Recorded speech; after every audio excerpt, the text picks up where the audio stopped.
Parlare di immigrazione oggi vuol dire forse aver sbagliato nell'affrontare il tema dell'immigrazione a partire dagli anni 90 nel nostro paese, cioè a differenza di quello che è successo in altri paesi dove si è organizzato la problematica dell'immigrazione, le cercate di affrontare questo tema. Lo vediamo dalla Germania, non dico dobbiamo andare in Australia e negli Stati Uniti, però dalla prima guerra dei Balcani forse dobbiamo iniziare a riflettere che qualcosa stava cambiando. Lei come la vede?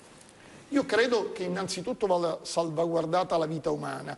Le 300 bare di Lampedusa sono uno spettacolo che nessun italiano, ma nessun cittadino del mondo dovrebbe vedere. Detto questo, bisogna rigorosamente far rispettare la legge. E allora io ti salvo e non ti faccio annegare in mano, ma nel momento in cui sbarchi in Italia o rispetti la legge o torni a casa. Ci devono essere anche delle operazioni di dissuasione in quei paesi, ma aggiungo, a proposito di Europa, dobbiamo stabilire se Lampedusa, Pozzallo sono le porte della Sicilia, le porte dell'Italia o le porte dell'Europa.